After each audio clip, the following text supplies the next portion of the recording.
Hey guys, I want to start over because I couldn't hear. Nothing was working right. But I want to stay consistent. I want to finish this out. This is my story time, the ninth day.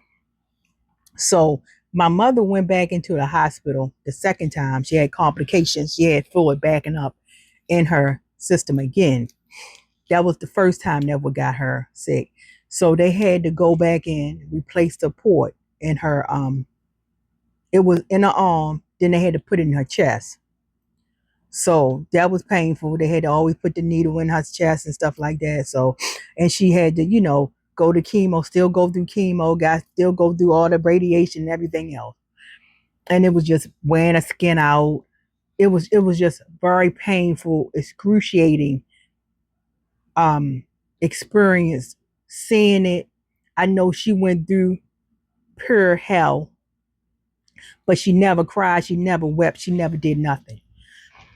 So um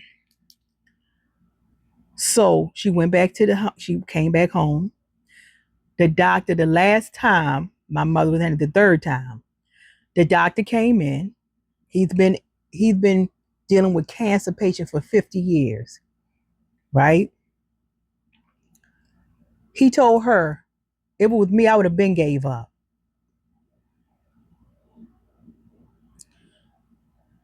And he said, you got 3 to 6 months. That's all you got. No, nothing. Cold. Because he's so used to seeing it. But one thing, I had to let him know, you ain't seen my mother. Because for one thing about her, she believed in God. Was she perfect? Absolutely not. Was she close to God? Yes, she was.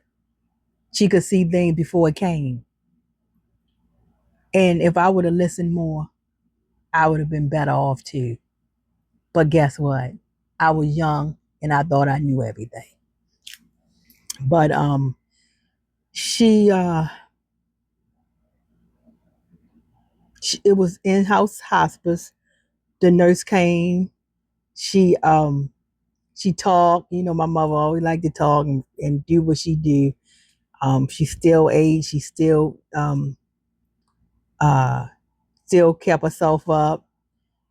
She liked to switch the hair up like me. Um, she was she still had her friend. Yep, she still had her friend, honey. And she never wanted to be alone, right? She always had somebody with her, right? And I told her, why you want to be like that? Oh, you always talking. She'll tell me that, right? And I said, eventually we all gonna be alone, right? But during the time, she was dealing with cancer and she was failing, we was there with her. Her last days, we was there.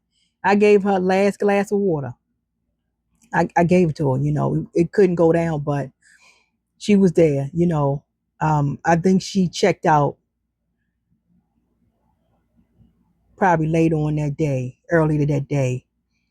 But I still was talking to her. I still was letting her know, and she kept on saying, You know what I'm saying? Making sure she was still together. And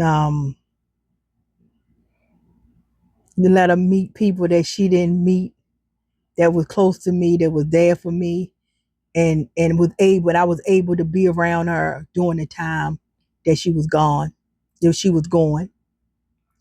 And they was very important um at that time because I was thankful that I could be there for her. A lot of people are not that um what's the word? Not that fortunate that it could be there for their parent because they got to pay bills and do all the other things, and I did it.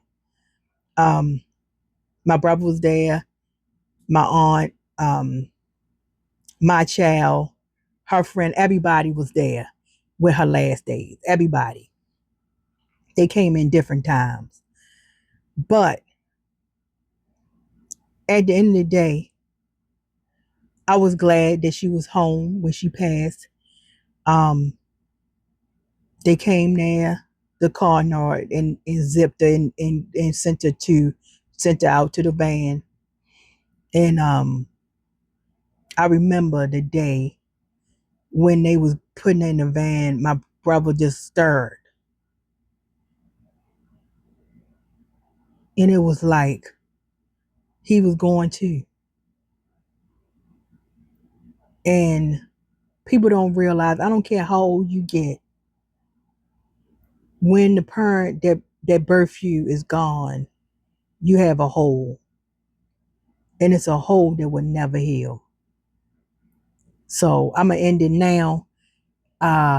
But the 10th day is coming and there'll be more.